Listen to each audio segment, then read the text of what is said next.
I was sort of toying with whether or not we were ready to move on to the next chapter, or were there was there some unfinished business that we hadn't yet completed with our discussion of Mila and Pesach in Parakeh.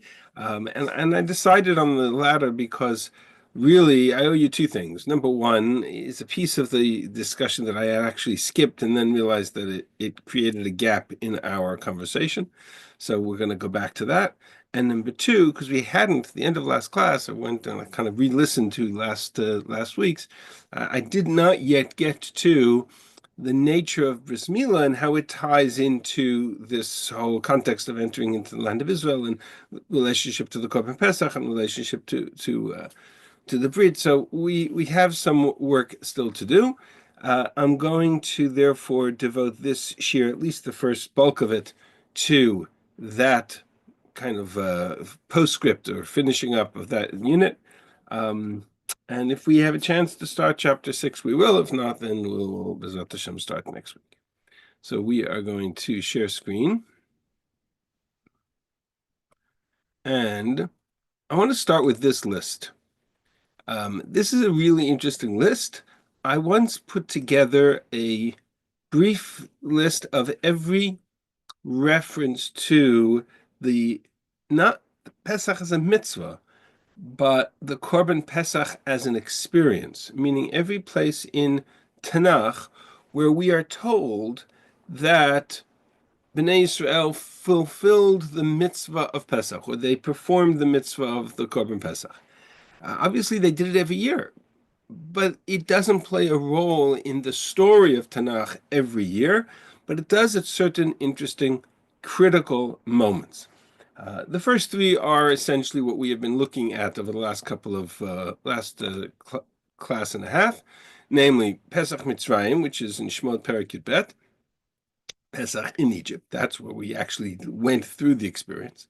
In the second year in Bamidbar Perek Tet, they fulfilled the mitzvah of Korban Pesach. It says so in the context of the fact that there were those who were tamei and could not bring the Pesach and therefore had to come to Moshe with the request, what do we do? And Moshe returns to them with the mitzvah of Pesach Sheni. So that's in Bamidbar. And then you have the story of Yehoshua and Gilgal, Parakeh, which is the mitzvah of Brit Milah, again on Brit Milah on a national scale and Pesach on a national scale.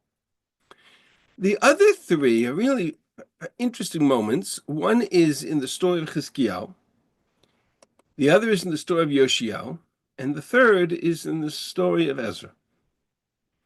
And I've given you reference. Now, both these stories, Chizkiyahu and Yoshiyahu, appear both in Divrei Hayamim and in Sefer Malachim, right? They both appear both in Chronicles and in Kings. I've referenced them here in Divrei Hayamim, not particularly for any preference. I just find sometimes Divrei Hayamim easier to read in terms of the flow of the text, but either way, you could find the story. And then, of course, when they return under Ezra, we also have the reference to them fulfilling the mitzvah of Pesach. I want to do a quick glance at these last three because there's some interesting references there that are relevant to us. Actually, I'll just show you this, and I'll pose it as a question, and then as we look through it, you'll see the answer.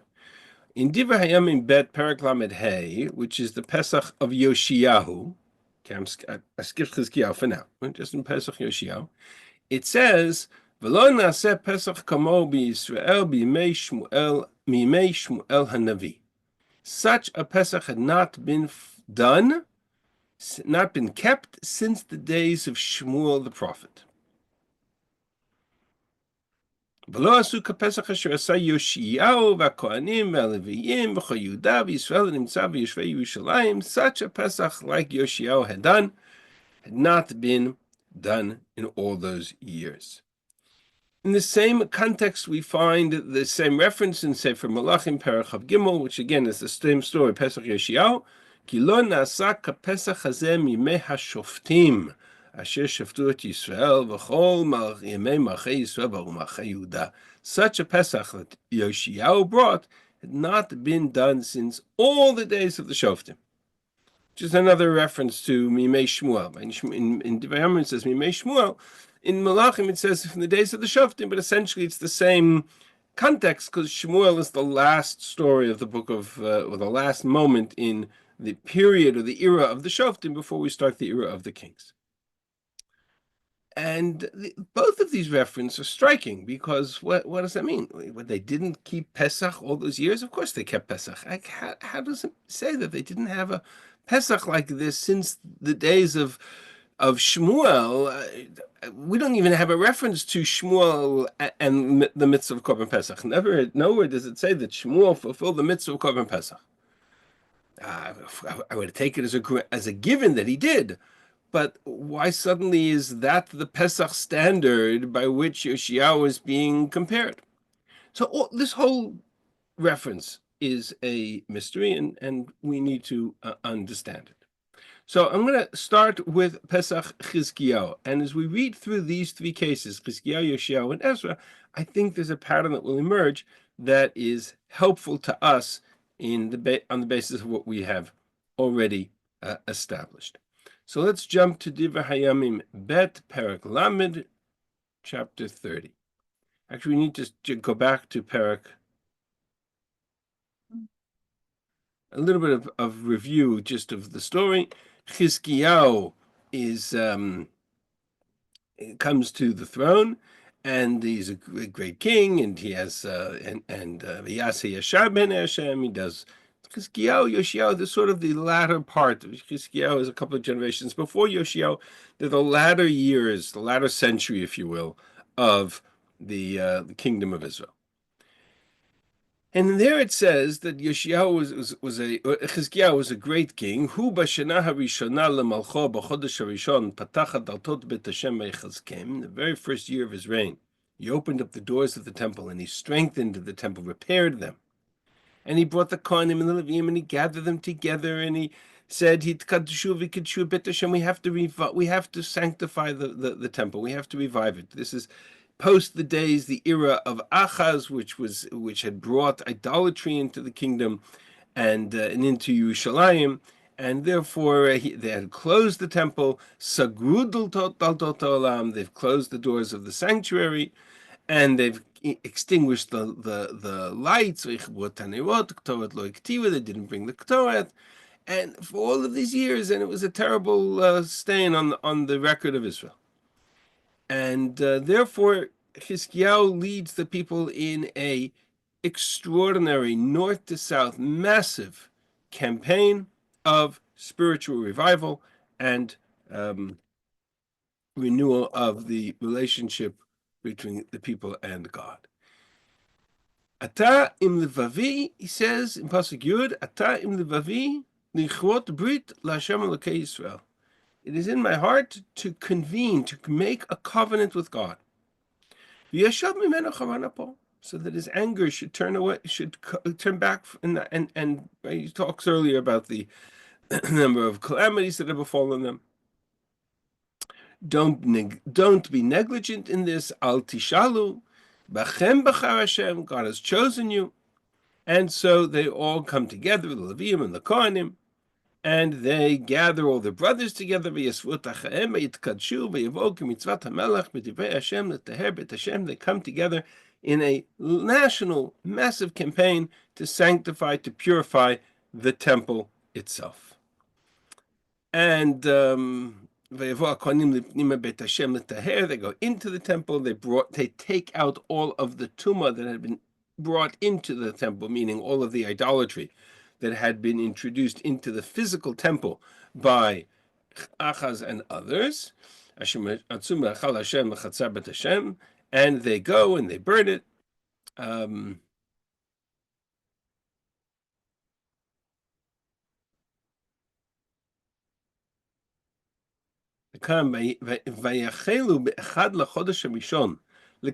began on the first of the first month, which is the first of Nisan. And on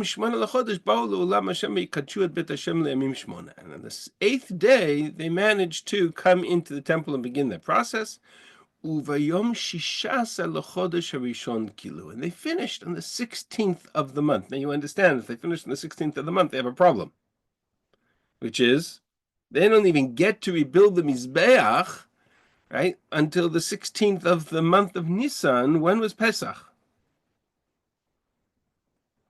A few days earlier, right? 14th of Nisan. So they have a problem. And etc. They revived all the temple utensils, and we've sanctified them. They brought various offerings to renew and to reinaugurate the temple. And I just want to. They're singing, the Neviim are singing, b'mitzaltayim, b'nevalim, and the Kohanim are standing there, and everybody is celebrating this renewal of the temple itself. All right, let's move to Parak Lamed. Vayishlach Yechizkiyahu el kol Yisrael v'Yehuda v'gam igrot katav al Ephraim u'Menashe lavo levet Hashem Yerushalayim lasot Pesach laHashem Elokei Yisrael. Then he sent messengers to all of Israel and all of Judah, in the north as well, because Ephraim and Menashe as well. The northern kingdom is fallen, but nonetheless there is a conversation to have. And they should all come to Yerushalayim, and they should all come to celebrate Pesach. So two things are odd here. Number one, they've rededicated the temple. Why Pesach? Like, why do they have to come to celebrate Pesach? Come to celebrate the next Chag. We're already past the 14th of Nisan. We're somewhere in the middle of the end of Nisan. So suddenly Chizkiyahu sends a message and he says to everybody, hey guys, let's come and do Pesach. When? In the 15th, in the 20th of the month? In the 25th of the month? Well, Pesach is on the 14th. Pesach is a Chag. You can't just do Pesach whenever you want. Vayivayetz hamelech v'sarav v'chol ha'kahal b'Yerushalayim lasota Pesach b'chodesh hasheni. So Chizkiyahu comes up with a brilliant idea. But wait a second, we can simply make Pesach in the second month. Now, when he means Pesach in the second month, he doesn't mean Pesach Sheni. He means, the way I understood by the Gemara, is that they declared the year a leap year, and therefore retroactively turned the clock back and made Nisan Adar Sheni, so that Pesach could be the next month. That was their way around the fact that they couldn't get to the Korban Pesach on Pesach because they missed the date. They couldn't do Pesach that time and the regular time because they hadn't yet finished the preparations for the temple. The king liked the idea.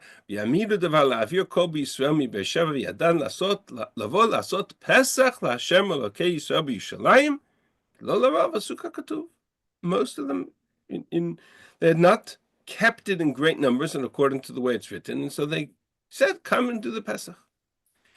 And the Ratzim, the couriers went, and without going into too much detail, the people in Ephraim and Menashe, they didn't like the idea. They partially because they didn't like the notion that Chizkiyahu was asserting his authority over them, and partially because they didn't like this idea of a leap year. But in all cases, the people of Yerushalayim came, and the Yasvu Yerushalayim Amav Lasot et Chag HaMatzot b'Chodesh Hashini Kahal Larov Me'od. So they celebrated all Pesach and Chag HaMatzot, Vayishchatu HaPesach, V'yabasar LaChodesh HaSheni. They slaughtered the Pesach on the 14th of the month, and Kohanim, Leviim, and all the people together, and they stood there, V'yamdu Omdam, Kimishpatam, Keturat Moshe Ish Elokim. And they fulfilled the mitzvah in accordance with the Torah as given to them. Ki marbim ha'am rabat me'Ephraim u'Menashe Yisachar u'Zvulun lo yitaharu. Not everybody came. Many did, but not everybody came. Ki yachlu et ha'Pesach b'lo ka'katuv. But they came and did it anyway. They didn't. They weren't. They were tamei. They weren't tahor. They couldn't. They didn't all do it in a state of purity. And he said, you know what? Chizkiyahu said to them, you know what? I don't give you tamei. Come and do it anyway, because God will forgive you. The most important thing is to do the Pesach.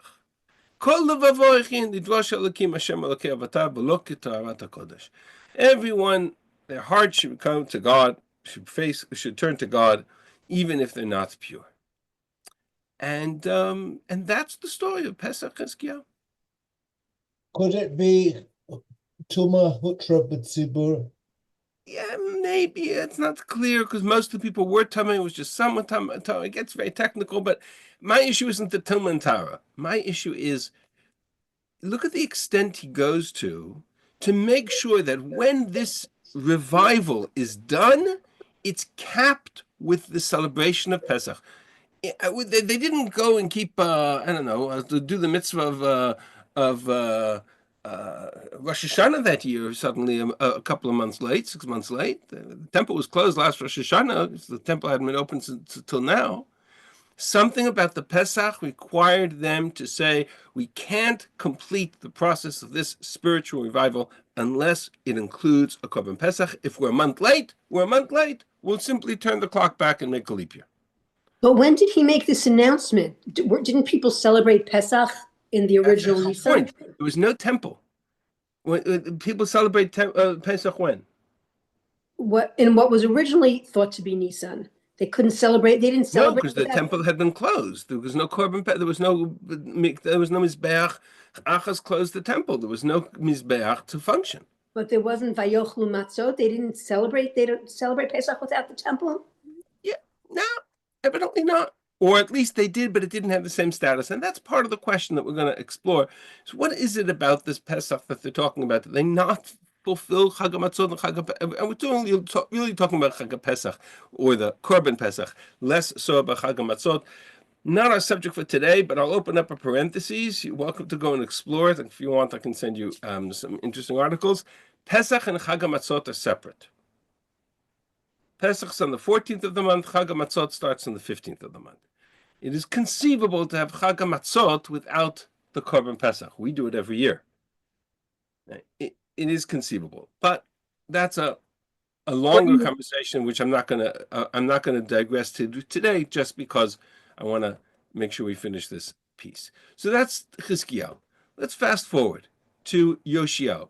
Chizkiyahu, and then you have a generation or two. You have Menashe in between, and Menashe who's an idolatrous king, and he closes the temple, and he brings Baal and Ashtoreth into the temple, and then you have Yoshiyahu. Yoshiyahu, this is Menashe. Ben Shmona Shanim Yoshiyahu b'mocha. Yoshiyahu comes to the throne as a young boy. He has a very important mentor in the persona of Tzfanya Hanavi, and the influence is clear, and he decides to change direction for the kingdom of Israel. When now the end of Yoshiyahu's death is 21 years before the Churban. Yoshiyahu is the last hope Israel has for turning the clock, or turning the tide back from the idolatry that had stooped into every corner of the country. Ben Shmona Shanim Yoshiyahu b'malcho, u'shloshim v'echad shana malach b'Yishalayim, v'yasa shar b'nei Hashem, v'yelech b'derechei David aviv, v'losaya min hasmol. He did what was right in the eyes of God. In the 8th year of his reign, he's still young. He began to seek God. And on the 12th year, he began to really begin a process of purifying the temple itself. Remember, he comes to the throne at the age of 8, so 12th years, he's now 20, and he really starts a national massive campaign to purify the temple. And he breaks down the altars of Baal and all the various idolatries that were in the temple, similar to what Chizkiyahu had done, but Yoshiyahu's was much more extensive. And he went into, because at this point there is no northern kingdom, so his reign includes what's left of the northern kingdom in the cities of Menashe and Ephraim and Shimon and Naphtali. and he breaks down the altars of idolatry. And in the 18th year of his reign, he begins a process to purify the temple. And if you remember the story about the finding of the Sefer Torah, we read it as a Haftorah every year, right? That happens here because of the efforts to purify the temple. Menashe had shut the doors of the temple for close to 50 years. And when they finally reopened in the days of Yehoshua, amongst the things that they found was a portion of the Sefer Torah, probably subsections of pieces of the Torah that were originally used for the mitzvah of Hakel, for the public reading of the king. But it included, of course, the story of the Tochacha. They go to Chulda Neviah, they ask for explanation, what it means, and Chulda says if they don't do something drastic, they're going to be destroyed. And so the process goes even more into high gear. V'yamod hamelech al omdo. That piece, actually, let me just go back a pasuk. This is Lamed Daled Lamed. Vayal hamelech beit Hashem. The king comes into the temple. All the people, the Kohanim, Leviim, from young to old, vayikra ba'oznehem et kol divrei Sefer Habrit hanimtza beit Hashem. He publicly reads this Sefer Habrit, which the book of the covenant, which was found in the temple. Which is why I suggest, a suggestion I heard from Rabbi Yochanan, that the book itself was what was normally used to read in the midst of Hakel. The king didn't read from a full Sefer Torah, he read from a scroll that had the portions of the mitzvah of Hakel, which included the Tochacha, included the Shema, included the Seres HaDibros, and included various portions from Sefer Dvar. V'yamod hamelech halamdo, v'yichrot et habrit lifnei Hashem. So here we really have to stop and ask ourselves, both Chizkiyahu and Yoshiyahu talk about reenacting the covenant with God. Now, we all know that the covenant with God is unbreachable. Right? It's eternal. And yet, they talk about making this covenant the way we stood at Har Sinai and made a covenant with God. Lalechet acharei Hashem lishmot mitzvotav etvotav v'chukav. To observe, to walk in God's ways and to observe on all the mitzvot of the Torah. V'chol levavo v'chol nafsho. Lasot et divrei habrit haktuvim ala sefer hazeh. And to full commit themselves to the words of the Brit. And the only explanation, really, and I think it's the pshat of it, is that there is a commitment to fulfill the mitzvah, but then on a national scale, when Israel has veered from that path, stooped to idolatry, embraced idolatry, rejected God on such a dramatic level, once that process of tshuva is underway on a national scale, it requires not a new Brit, but a renewal of that Brit. It requires them to consciously say, we violated, we veered, we're coming back, and we're renewing that Brit. That's required. That's part of the experience. Whether it's required or not, I don't know, but it's certainly part of the drama of that experience. V'yamed et kol hanimtza b'Yerushalayim u'Binyamin v'yasu yeshvei Yerushalayim kibrit Elokim Elokei Avotei. And they make this Brit with all the people. ויעשו יאשיהו את כל התועבות מכל הארצות של בני ישראל ויעבד את כל הנמצא בישראל ולעבוד את השם אלוקיהם. They remove all the idolatry from the entire land, all of his days. Everything's great. So a whole discussion as to how thorough it was, but certainly for now we take it on face value. Next chapter. Vayas Yoshiyahu b'Yerushalayim Pesach LaHashem. Whoa! Again, finish the Brit and does Pesach. Vayishchatu Pesach b'Yabasa l'Chodesh HaRishon. But unlike his great-grandfather, he decides not to do it in Chodesh Nisan, in Chodesh Iyar. He doesn't have to worry about the leap year. He, in fact, does it on the proper month of the 14th of Nisan. Etc. And the whole discussion of the involvement. V'shachatu Pesach, they slaughter the Korban Pesach itself. V'yitkadeshu v'chinu la'achechem, sanctify yourselves, prepare yourselves. Yoshiyahu brings all the offerings. And then, Vayishchatu Pesach,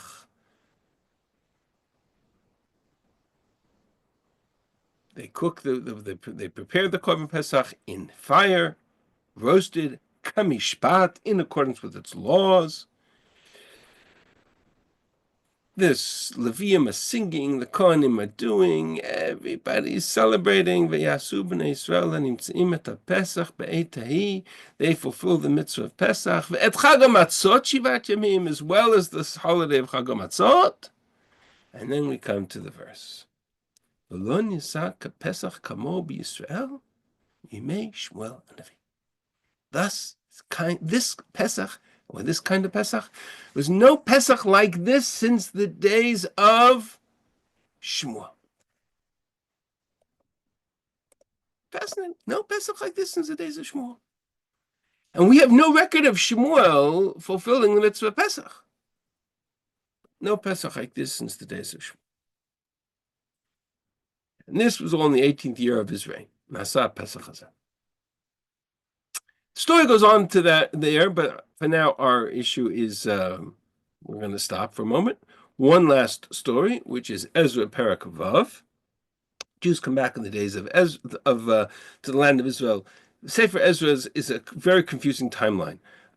After the Babylonian exile, the Jews come back. They come back in stages. We are used to thinking about 2 stages of the return from Zion. There are actually 3. The book opens with the period of Zerubbabel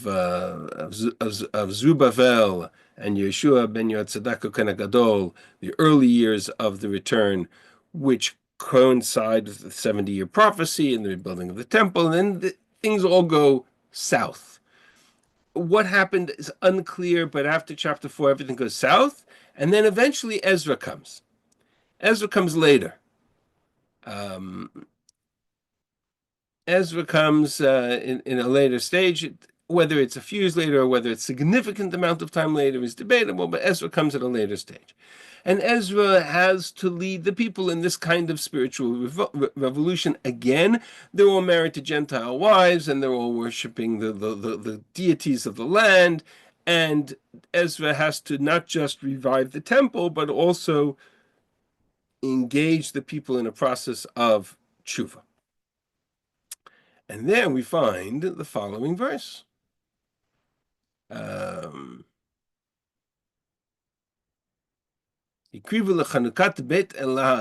people brought, they rededicated the temple, they cleansed, and again, the same purification process and the same rebuilding of the temple. And they brought all kinds of offerings. And they set their priests in their divisions, and they set the Neviim into their roles. Everything was right, rebuilt the temple into what it should be. And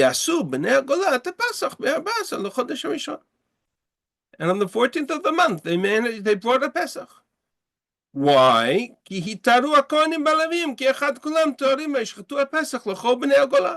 Because the priests and the Levites had purified themselves. That doesn't mean just from tumah, but also from everything else going on. And they were able to bring the Pesach for all of those who had returned from the exile.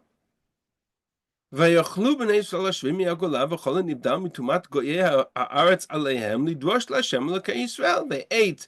the people of Israel who participated in the Pesach, those who were prepared to separate themselves from the idolatry and the Gentile wives that they had and the idolatrous cultures that they had, and to seek God, they could partake in the Pesach,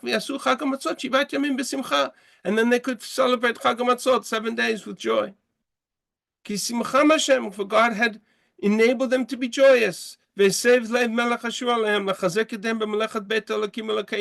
had turned the heart of the king of Ashur, king of Babel, to them in order to enable them to build their temple.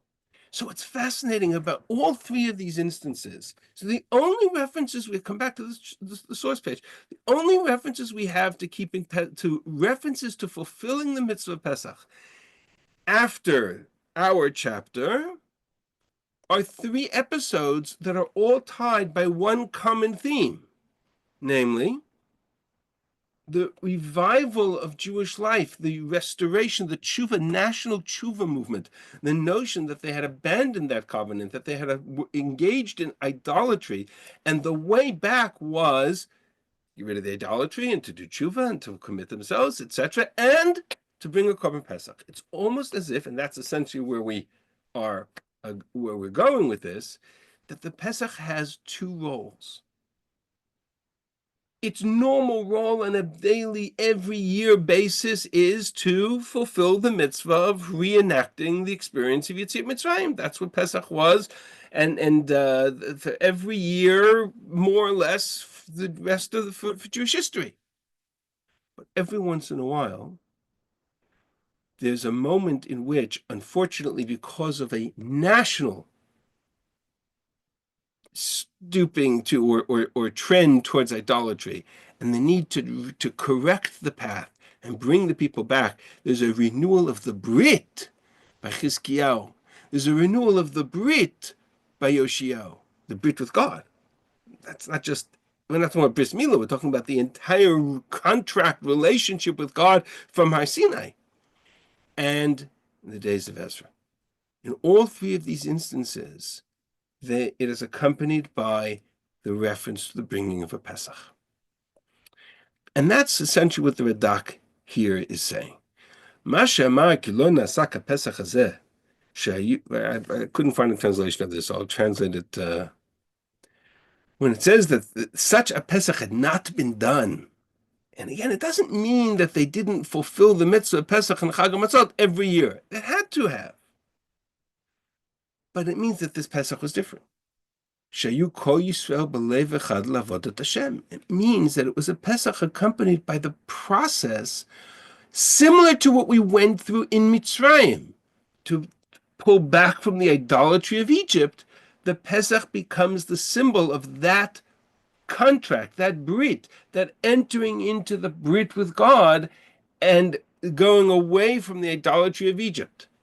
That's what it was in Mitzrayim, and therefore that's what it served as at key moments in our history.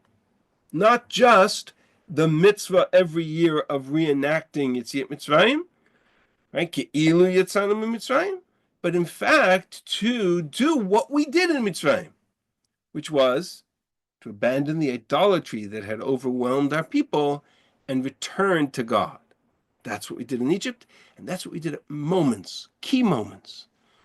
One key moment, says the Radak, that does not say they brought a Pesach, but one key moment is Shmuel. Because Kain Amar b'Shmuel, that's exactly what it says in Shmuel. It says in Shmuel Aleph Perek Zayin, I believe, either Vav or Zayin, Vayinahu kol beit Yisrael achrei Hashem. Shmuel brought the people of Israel back to God after the idolatry that had become part of the culture in the land of Israel through all the days of the Shoftim. And he said to them, V'yasiru b'nei Yisrael et Ba'alim. They removed all the Ba'alim and the Ashtoreth, all the idolatries. V'yavdu et Hashem levado, and they served God alone, exclusive, without other idols. That's a quote from the Sefer Shmuel. So when the text says that they brought a Pesach, and they hadn't brought such a Pesach since the days of Shmuel, what it's referring to is, although the reference to Shmuel having brought a Pesach, it's referring to the spiritual revival, it's referring to the renewal of the Brit. And therefore, Gam Pesach Shesach Chizkiyahu wasn't quite complete enough. This verse isn't by Yoshiyahu, because even the Pesach that Chizkiyahu did, it was half-baked. There were many that didn't want to do it because it was in the wrong month, and they made fun of the messengers, and they taunted him because it was in the wrong month, and they were tamei. Whereas Yoshiyahu, 3 generations later, was much more in the right month, and it was a much bigger process of tshuva, and it had all of the trappings and all the flavor of what it had in the days of Shmuel. Days of Shmuel, you know what? Let's take a quick glance at Shmuel.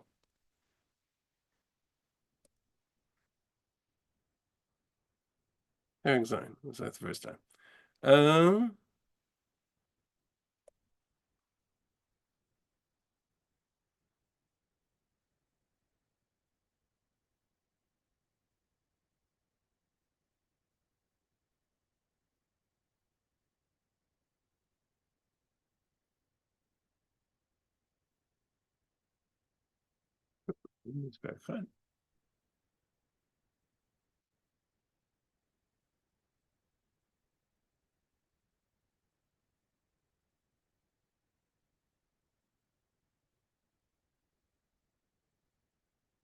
Sorry.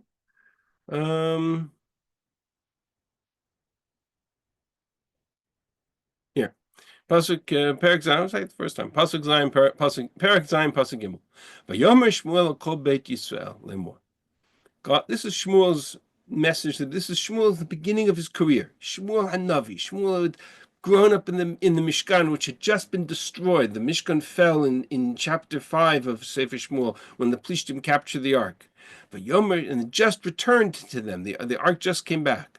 Yomer Shmuel kol Beit Yisrael lemor im b'chol levavchem atem shavim al Hashem. If you are really doing tshuva with a whole heart, hasidu et alein necham mitochachem ba'ashtarot. Remove the idolatry from your midst. Achinu levavchem al Hashem. Prepare your hearts to God. Ivdu levados. Serve God alone, not as one of the pantheon of gods. Vayatzel etchem yad plishtim, and He'll save you from the plishtim. But you have to be sincere. And they do. They remove the Baalim and Ashtaret and the idols of Canaan. They served God alone. And then and He brings them all back and He brings them to a brit with them in Mitzpeh. And that's the they go to war against the Plishtim. They're victorious. All right, the rest of it I'm gonna skip, but you get that's essentially what the Radak is saying, is that sets a paradigm for a national tshuva process. And so when it is reenacted by Chizkiyahu and by Yoshiyahu, it's accompanied by a Pesach, because the Pesach was more than a mitzvah. Pesach was the symbol of the Brit. It served as that symbol in Egypt for various reasons. It had to do with Egyptian culture, but it was an act of defiance against Egypt. When we ate the Korban Pesach in Egypt, we did it as a defiance against Egypt. There's some who suggest that that's why it had to be roasted and it had to be whole, so that it could be seen by the Egyptians that we were fulfilling the mitzvah of Korban Pesach. Whether or not the Egyptians worshipped the lamb, as some suggest, or I think it's more likely is simply that they were exerting themselves, they were asserting their independence. They were saying to Egypt, "You can't stop us. We're leaving tomorrow. We're serving our God tonight. We're bringing a korban. We're putting blood on the doorposts." Although Rashi says it was on the inside of the doorposts, the Rambam and others say it was on the outside of the doorposts, as if to say, we are celebrating our freedom right now, and you can't do a darn thing to stop us. It's an act of defiance. They needed that act of defiance to enter into the brit with God. All of that is the Korban Pesach. Now, that's only half the picture, because what we haven't addressed is the question of Bris Milah. So where does Bris Milah fit into this picture? So we know that Bris Milah is a prerequisite to be able to fulfill the mitzvah of the Korban Pesach, but why? What is it about Milah that makes it the prerequisite mitzvah to this Brit of Pesach? And there are several pieces to the story, but here, again, I'm walking into a little bit of the world of conjecture. I think it's important. There is a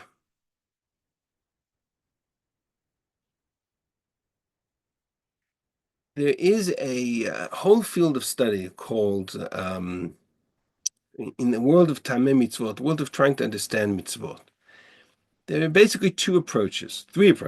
One approach says we can't rationalize mitzvot. They're all decrees of the king, and we don't necessarily understand them, and therefore we just fulfill them. Again, that is one school of thought. There's a second school of thought that sees sort of the the notion mistako ba'araisa bara alma, that God looked into the world of the world, it looked into the Torah, and from it created the world, that the Torah is a blueprint for the world. And there's some metaphysical, spiritual connection between every mitzvah and every part of the world we live in, at a fundamental level. It's a second school of thought in rationalizing or understanding mitzvot. There's a third school. And the third school, which is championed by the Rambam, is based on an expression that appears in the Gemara in a number of places. I'm going to actually stop sharing because I need to explain some background. That's based on a phrase that appears in the Talmud in a number of places. Dibrat Torah ki lashon bnei Adam. The Torah speaks in the language of man. Some understand that phrase simply to mean that the language that it uses, that the phrases, that the terminology is contemporary to the time that the Torah was given. But the Rambam and others suggest that it actually goes much deeper than that, and that many of the mitzvot in the Torah were designed to be responses to phenomenon that existed at that time. Now, the reason it's a little dangerous is because it always raises the question, okay, well, what happens if the phenomena no longer exists? Right? Famously, the Rambam uses this to explain korbanot, that sacrifices were a kind of acquiescence to, or a concession to the world of idolatry that existed at that time. And that the purer form of service is prayer because you don't need the sacrifice. It raises the obvious question, okay, so what happens if that cultural phenomenon changes? Does the mitzvah still stand? So the Rambam is very clear. The Rambam, who championed this approach to understanding mitzvot, was very clear that the mitzvah is eternal, even if its original context may have been circumstantial. He uses this to explain meat and milk together, that's how the idolaters, that was an idolatrous practice, etc. One of the explanations in this regard is the mitzvah of Brit Milah. So, for example, in a number of places where the Torah addresses, I'll start to something simple. Let's take the mitzvah, for example, before we get to Brit Milah, mitzvah of Ritzuat Eved. The notion of a slave, Eved Ivri, who says at the end of 6 years he doesn't want to go free. He's an indentured servant. He doesn't want to go free after the 6 years that he's required. He wants to stay as a servant of his master. So what do? There's a mitzvah in the Torah. It appears in a few places. They have to take him to a doorpost and they pierce his ear with against the doorpost. So again, Rashi says it's because the ear that heard in Har Sinai that we are God's servants and not man's servants. This person wants to stay as an Eved. He needs to be corrected, if you will. But there are others who suggest that no, if you have to go back into the culture of the time and realize that part of what it meant to have a servant, or to use a more intense term, to have a slave, was to brand them. And you branded them in the ancient world by maiming them. That was their brand, because they couldn't rebel. In the laws of Hammurabi, for example, it says that if a slave runs away and is recaptured, you brand them by taking off a finger or an arm, right, or a limb. Why? Because that brands them so that they can't rebel again and shows to everybody, this one is my slave. So the Torah, some suggest that the Torah is essentially responding to that and saying, if an Eved Ivri really wants to remain a servant to his master, you can't brand them. That's brutal. That's cruel. That's inhuman. That's not right. So something much more subtle, which is piercing their ear, is a much more subtle and small and significant and culturally acceptable way of achieving that goal, of saying he's branded. What do the ancients do? I'll show you an example. Here is, wrong box, this one. What do the ancients do?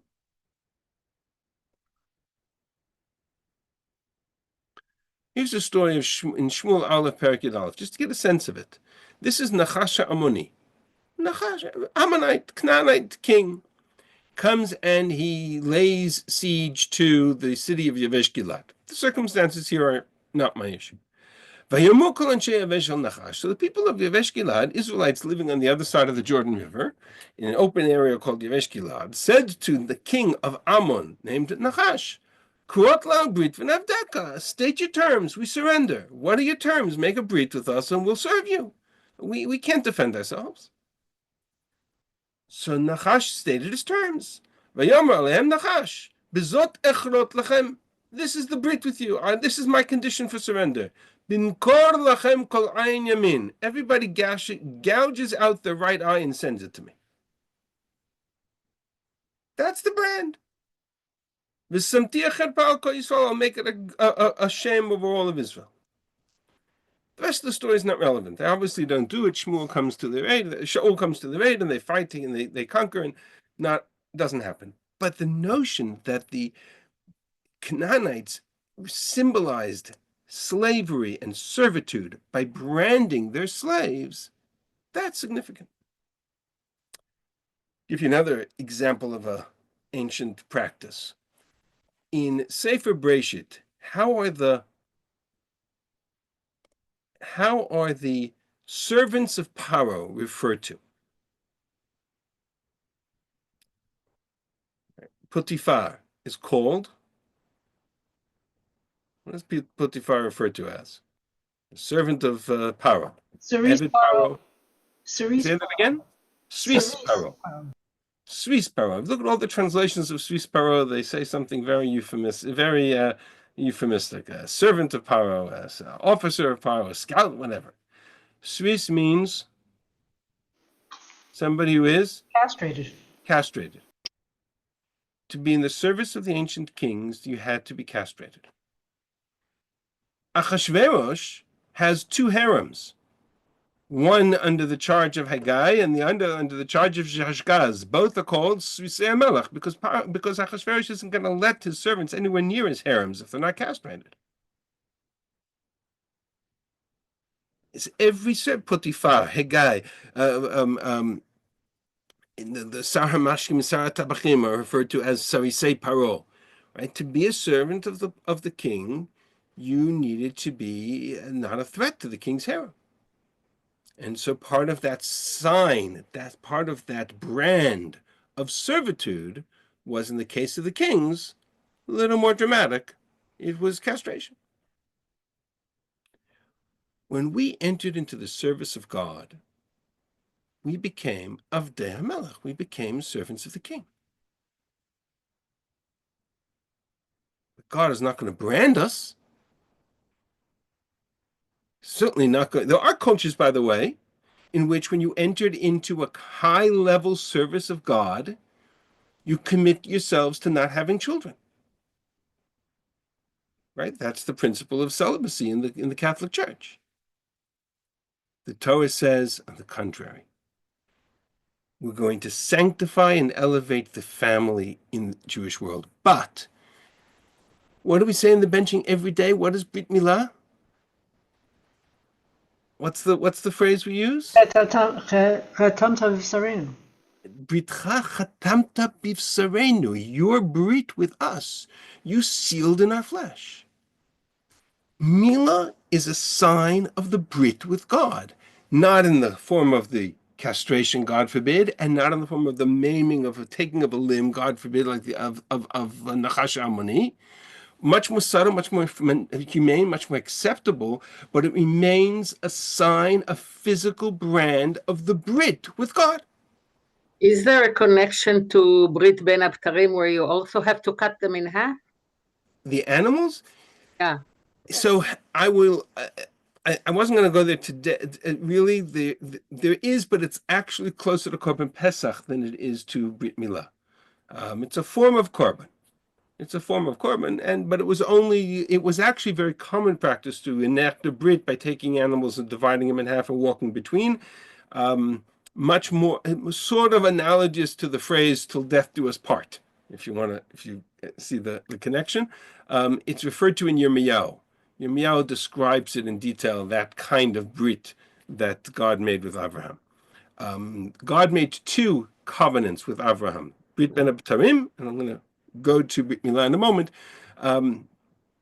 and they are both connected, but they're the same way Mila and Pesach are connected. It's if Mila is the sign of the covenant, and so is Pesach, a symbol of that covenant. The difference between them is that that Pesach was a national mitzvah. As a people, as a whole, as a nation, we entered into a covenant with God, like at Har Sinai. Brit Milah is a personal mitzvah. Every individual, at least the males, right? But it creates a status on the society. It's a society that carries the Brit of Brit Milah and the sign of that covenant on their flesh as an individual. So the individual Brit is Brit Milah. The national Brit is Korban Pesach. The two of them are connected. There's a connection parallel to Brit Ben Abtarim, but for now we'll just leave it at Milah and Pesach because that's where Sefer Yehoshua has taken us, to the connection between the prerequisite of the personal Brit and commitment, Brit Milah, the sign, the Bitcha Chatamta Bivsarenu, and the national at Brit as demonstrated in the Korban Pesach. Interesting observation about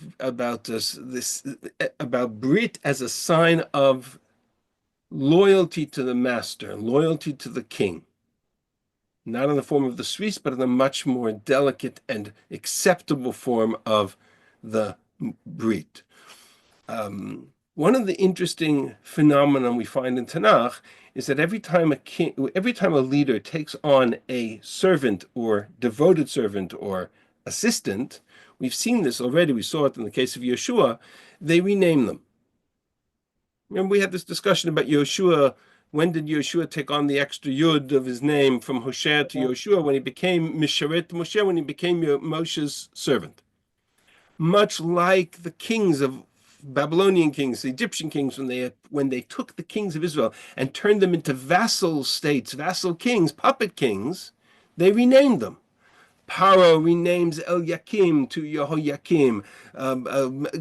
Nebuchadnezzar, when he places Matanya on the throne, Vayasef Shmot Tzidkiyahu, he changes his name to Tzidkiyahu. Moshe calls Hosea Yehoshua. Part of that branding is not just the Brit, but part of the branding is the name. You carry the name that the master gives you, that's a sign of loyalty to the king.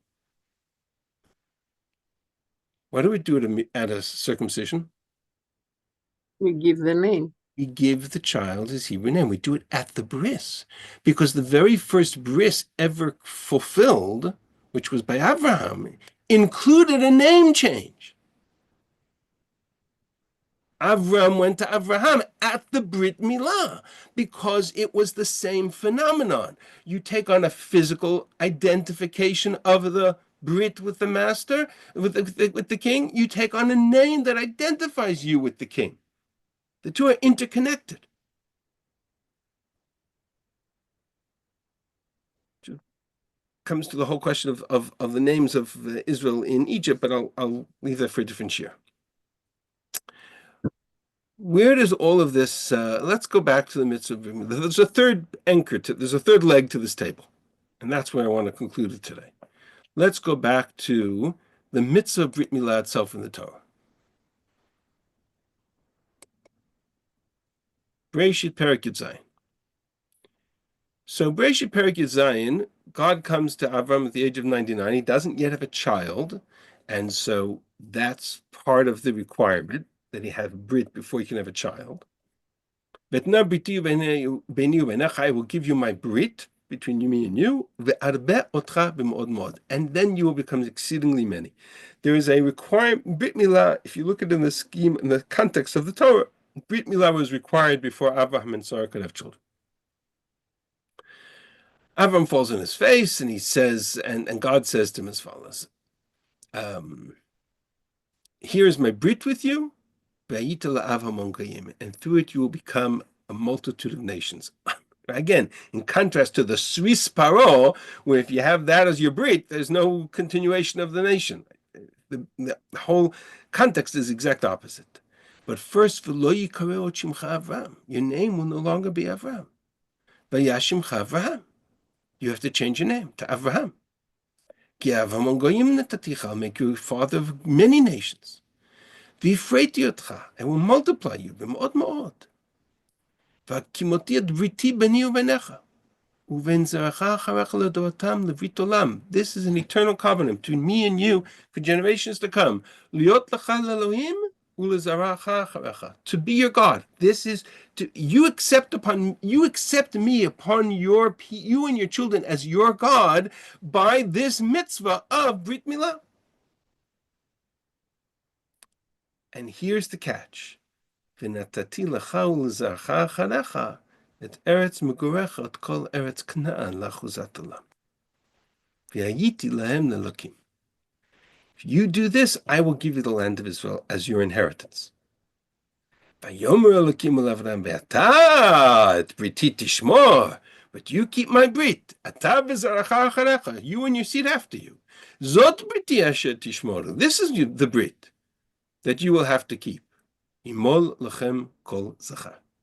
You will circumcise every male in the age of 8 days.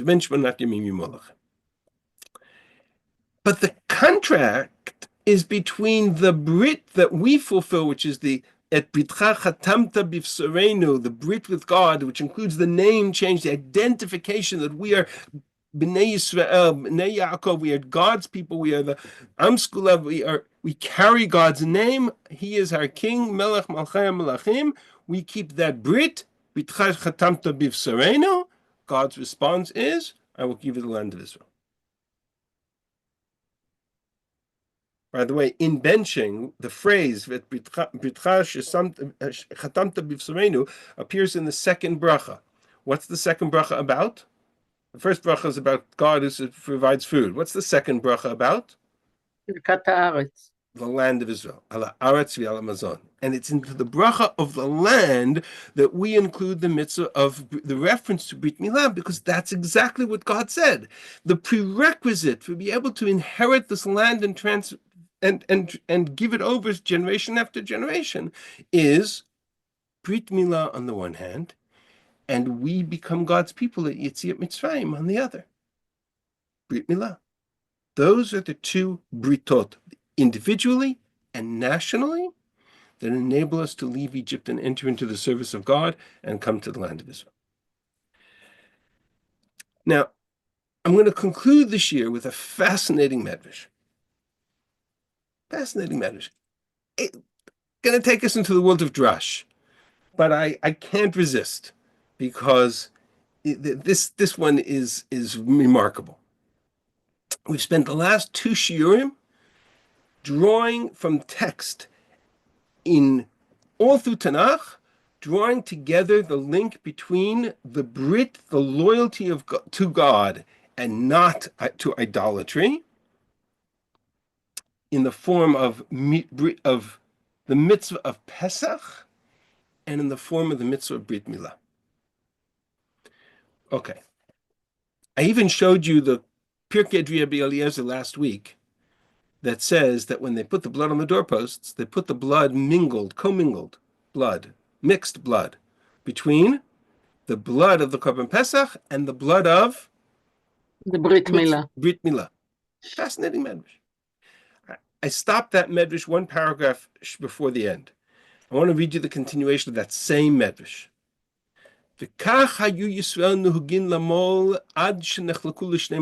Israel continued the mitzvah of circumcision until they had divided into 2 kingdoms. Because the assumption was that the kingdom of the north, which was idolatrous in general for most of its time, probably could keep the mitzvah of Milah. Until, who was the Navi who stood at the heart of the campaign to bring the northern kingdom back from idolatry? Eliyahu. And he was zealous of great zealousness, and he took an oath that there won't be rain on the land, and he went to war with Achav and against Izebel, and they sought to kill him, and Eliyahu had to run, and finally God said to him, run to Har Chorev. Amad Eliyahu, you all know the story of Eliyahu and Har Carmel, right? Right, he has this big showdown with the prophets of Baal, and against the idolatry of Baal, and he brings the and he kills the prophets of Baal, and Evelyn wants to kill him. Finally, Eliyahu barach me'eretz Yisrael v'nimlat, and 40 days, and he eats, and he runs, and he comes to Har Chorev. And he comes and he stands in the very same place that Moshe stood. God says to Malach Eliyahu, what are you doing here? And he says, now here we need the actual verse. So let me show you the actual verse. Because Medrash doesn't quote the whole thing, which is classic text Medrash, but we need the whole thing.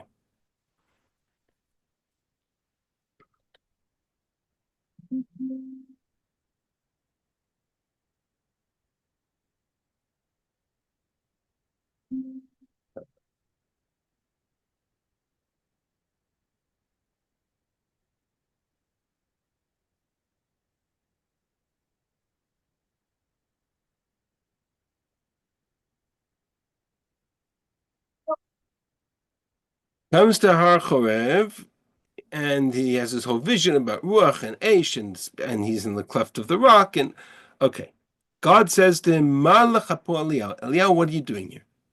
What's his response? Vayomer kano kineti l'Hashem Elokei tzvaot. I was zealous for you, God. Ki azvu britcha, because Israel abandoned your covenant. Forgive me, I'm going to go 2 minutes extra. Israel abandoned your brit. They destroyed your altar, and they killed your prophets, and I am the last, left. Eliyahu, the zealous Navi for God, accuses Israel of abandoning the Brit. Which Brit is he talking about? What did Israel do to abandon the Brit? They embraced idolatry. Says the Medrash. Amar lo Kadosh Baruch Hu, Eliyahu, are you going to be zealous for me forever? The Medrash identifies Pinchas with Eliyahu and says, "Go, you were zealous." Back of the story of Shittim, when you were zealous in the story of Pinchas. You're still zealous for me. You know what? I'm going to teach you a lesson, says the Medrash. Chayecha. She'en Yisrael osin brit milah ad she'ata ro'eh be'einecha. Israel is going to, you are going to have to fulfill the mandate. Eliyahu was referred to by the Navi as Malach Brit. He's going to come to every circumcision. Why do we have a chair for Eliyahu at every circumcision? Why do we have a chair for Elijah at circumcisions? It's not because we want to give him a covet. It's because the Medrash says that for eternity, as tshuva, for accusing Israel of abandoning the Brit, Eliyahu has to come to every circumcision so that he can testify before God that Israel not only didn't abandon the covenant, they committed themselves to the covenant of Brit Milah. Beyond all reason and expectation. And therefore, mekanit kinu chachamim shivosin moshav kavod lemalach habrit. That's why we have a kiseh shel Eliyahu and every brit. That's the Medrash. I'm going to go one step further. There are only 2 places in the entire ritual of Jewish life in which we invite Eliyahu in. Brit Milah and Pesach. Seder. And Pesach. Seder. Because Eliyahu's job is to testify that we did not abandon the Brit, but that we kept the Brit. And the Brit is symbolized by Brit Milah on the one hand and Brit of Pesach on the other. And through that we merit to achieve what? To reclaim the land of Israel. And here I will conclude with something somebody pointed out last week, which is the quote-unquote irony of history, that the 2 most fulfilled mitzvot in the cultural frame of reference of our people, no matter how assimilated we get, are circumcision and Pesach. Not necessarily in the context of the Korban, but certainly in the context of the celebration of the holiday. And that comes back to Eliyahu's role at both to testify to the loyalty of Israel to these 2 britot. All right, we've overstepped by 5 minutes. We're going to stop here, but I wanted to pull those pieces together. Bezrat Hashem, next week we start chapter 6. Thank you for listening. Thank you. So Thank beautiful. you. Thank you. Excellent. Thank you. My pleasure. Thank you. My pleasure. The Rabbi, when was the leap year normally declared? Wasn't that in Tishrei? Well, so the Beit Din had the power to declare the year a leap year up until the month of Adar. Uh-huh. It had that when the operation of the Beit Din was dynamic, and you declared each year when when the leap year was, they essentially would look at the season more or less pre-Pesach in the month of Adar, and they would kind of make a determination what was the status of the crops and what was the status of the ground, and on that basis they would declare. But they could not. But the halacha is very clear: you can't make a leap year in the month of Nisan. You can. The last month they have as a chance to declare the year a leap year is the month of Adar. That's why if you know the Mishnayos in Megillah, there's an oddity in the Mishnayos in Megillah. The Mishnah says if you read the Megillah in Adar Rishon, what do you do in Adar Sheni? And it's an odd Mishnah because the way we have a calendar, you never have a situation where you've read the Megillah in Adar Rishon, and now you come to Adar Sheni and you have to figure out whether you should need to read the Megillah again. But when you had a dynamic calendar and they declared the leap year dynamically, it is conceivable that they would get to the end of the month of Adar, they've already fulfilled the mitzvah Purim, and then they make the year a leap year, and now suddenly there's an Adar Sheni. So it could happen that way. But the limit was always the month of Nisan. Once Nisan started, you couldn't do that. Okay, thank you. You're welcome. Thank you. All right. Okay, bye. Have a wonderful week.